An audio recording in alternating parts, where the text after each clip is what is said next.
found the screw.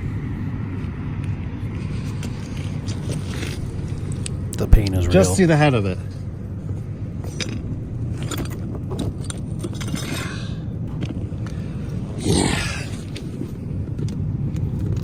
Couldn't believe it. 20 minutes for a stinking screw.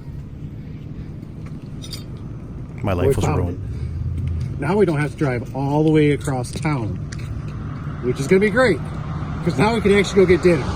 All right, so let's get started. Photo eyes. Photo eyes, photo eyes, photo eyes on gate operators. Over the years, I've learned that photo eyes, accessories, loop detectors, receivers, anything of that nature is typically what will shut down your gate operator. Normally, whatever you got for a gate operator, not all, but most, are good machines. They were built from the manufacturer with certain specs and everything, and they run. But the accessories are what will shut these units down, because either you get snow on them, you get interference, you get radio waves, you get electrical waves. They're trying to detect things for safety, and with safety comes with shutdowns. So this particular customer, this gate's been installed for about a little over a year now. I didn't provide the material. I installed it actually for a fence contractor. So this is what I was provided with. And what we're looking at here is we got the EMX, right? The EMX, I don't have any problems with. I think it's a good photo eye. I like this cover right here. But this cover for Michigan just is not enough protection. So we're going to modify it. I'm going to take you along, and we're going to see what we do to basically fix this problem. So anybody out there in the world, if they're having problems with it, especially if they live where they get the fog, they get the rain, they get the snow, they get the freezing rain, all these kind of things, this might help you, and might help you as a technician to better understand what's going on and to better your business or better yourself as a technician or better yourself as a human being on this planet. So on the other side, we got the receiving, which is the reflector. Basically what happens with your photo eye, it's shooting a beam, an infrared beam across that you really can't see with the naked eye, but it's sending an infrared beam across to a reflector that's looking to pick that back up to realize basically it's there and it's working and that nothing's in the way to block the sensor. So like with this reflector, the problem I've had with these over the years, these small puck style reflectors, they're typically not a big enough surface area. You need a bigger surface area because not always, but sometimes, with the expansion and contraction of hot and cold in the sun and at nighttime, these things can move. Your gate operator and stuff can move a little bit, so it can throw it off and you can have issues. Or you might just be on the corner of the reflector and all it takes is one snowflake or something and it disturbs the whole thing. So we're going to modify this and we're going to make this better. Okay, so what we're going to do here is we're going to actually silicone this. So I like to silicone it, and I also like to put a screw in it. It's the best thing I found over the years. If you just silicone it, it can still pop off. It doesn't stick. The wind blows it off. So you got to screw it and you got to glue it. So I like to glue it and screw it. That way if the screwer fails or somebody takes it out, I don't know why, but if it rusts, hopefully the silicone, and you got to make sure you use 100% silicone, because 100% silicone is basically the only thing that will still dry in the cold weather. So 100% silicone and a screw on this cover. You can buy these covers offline. They're relatively very cheap. So we're just basically extending that cover out right there. What I found out was the screw is a little bit too long when I put it through the cover. It hits the photo eye itself. So I actually literally had to cut the screw down. I punched my hole through with the self-tapping screw, just a Phillips, nothing major. And then I had to grind it down, make the screw a little shorter. So that's what I'm doing right here. So nothing too exciting. So basically I'm going to get this photo eye, the receiving side. And if you guys make it to the end, I'm going to do a little kind of the problems I ran into and stuff. So you should stick around to the end. But you can see I'm just getting ready to mount this plastic receiver box that I built that's actually got reflective tape in it to catch that photo eye that we're looking at right across there right now. So we're going to catch that's sending the signal right now. And then basically we're going to shoot across over into that receiver right there and catch that. And it's got a bigger reflector on it. And of course, since we're already there at the customers, we're going to do a little preventative maintenance, spray some oil in the chain. That's always a big one. I found the fluid film works pretty good, so I like using that on the outside chains. All right, and for some of my seasoned vets, we're going to talk about the problems. So I ended up deciding to check the safety edge, right? Check the batteries, make sure it's reversing the way it should be. And we found out that we took the screws out, and I dropped one screw because one of them wasn't working. And you're going to see here in a minute the pain we went through. So all it took was dropping one screw into the rocks. And I tell you what, we ran into all kinds of problems just because of one screw. It's a very special screw. So the only place you're ever going to find this screw is at the shop. So we'd have to literally drive all the way back to the shop to find this screw. And so we were trying our darndest to find this thing. So along with basically having to stop at 2 different box stores to find new bolts, the first one didn't have it, of course. So there's 20 minutes of your life that you'll never get back. Had to stop at the next one, which was Menards. Our local Menards luckily had one. Not quite the correct size, but I had some U-bolts to mount those covers on, those photo eyes. One thing I would say with those photo eyes, what we need to do to improve, including myself, is if you can find a metal cabinet. I ended up using a plastic one.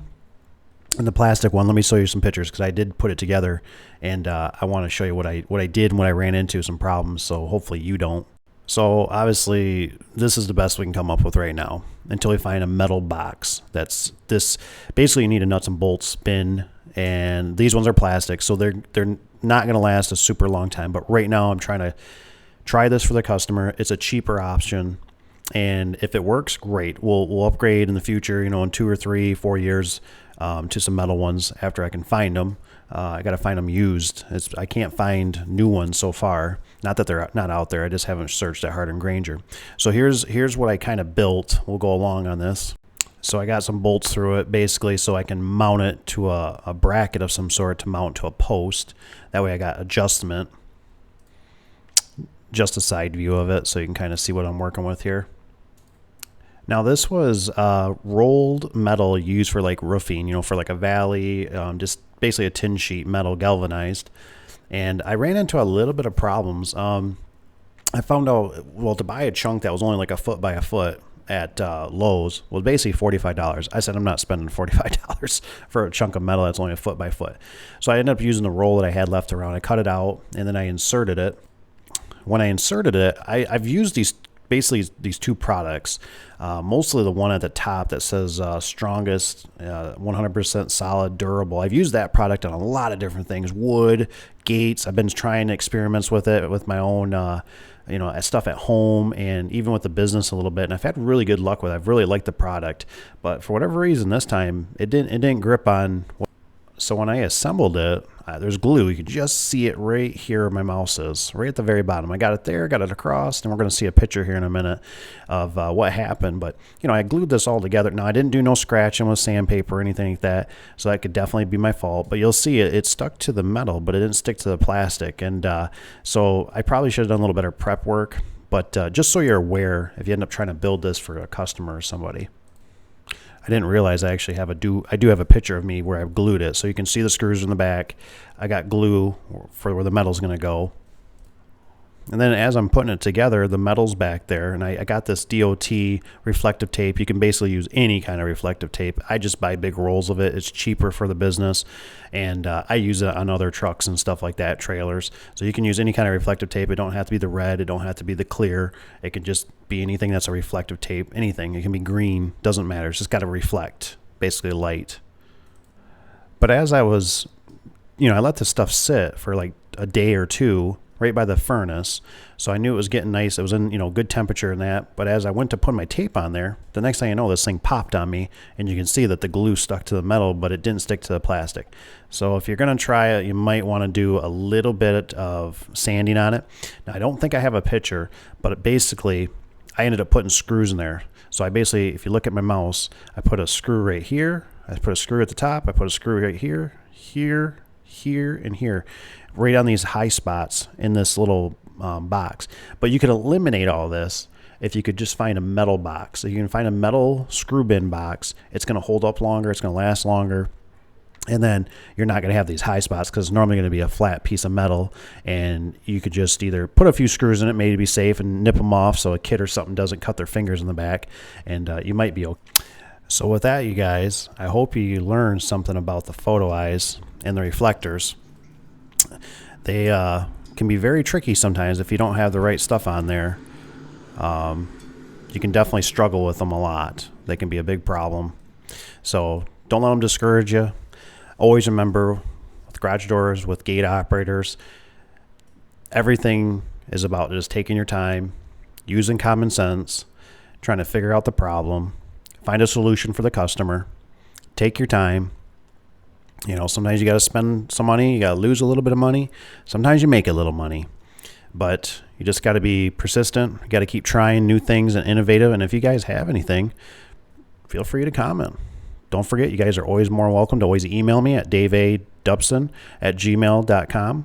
You can always email me with any questions, concerns, or if you got any tips and things of that nature. I always appreciate it. And that looks like that's the end. So I hope you guys have a wonderful day or night. And thanks for watching. Have a good one. And I almost forgot the Mac Daddy. These are primo if you want the best of the best for photo eye covers. I don't know how you're going to find them. Captain says he can find them, but honestly, you might just have to email me. But these things run about $450 per set. They're metal and they're super nice. So let me show you some more pictures here. So with this one, you can see right here where my mouse is, the photo eye is actually mounted in this housing. I'm not quite sure why the housing they make so big, but I tell you what, it works. And they make it kind of on an angle, but you can see down here it gets bolted, right? It gets bolted to the ground, so it's nice and solid. And then with this one, I bolted it to the gate cabinet as well. This one was a little weird situation. We mounted the gate operator high because it was just where the existing stuff was mounted, so don't mind that. But here's the photo eye in here. It's got a really nice cover. I've have yet to have one of these fail on me. And that's just knock on wood. So here's a side view of it, and you can see this cover here will come off so you have access to work on it and whatnot. Not that you really need it, but look at the overhang on this. And so if anything, you know, snow tries to blow in here or anything, it's going to fall right down here. It's going to wick out of there, and it protects that photo eye really nice. And I'll show you the other side. So here's the other side. This is like the reflective part where you can see I put some DOT tape in there. And this box only sits, which is a little weird. It only sits about a footish, let's just say, off the ground. But you can see it's got the bolts here. It stays nice and solid. It's got plenty of protection. I'll show you a side view here. Kind of same thing, you know, it's got plenty of protection over there. How it blocks it, so any rain, you know, the worst part about, I always get worried about this, is that maintenance guy or whoever the plow guy is, he might run a windrow of snow right here, and that could block it. But typically the maintenance guys and people, employees in that of the business, typically figure that out, and it's an easy, just kick it with the foot, knock it down, move it out of the way, and you're on your way. So I hope you learned something. So keep working and get back to work.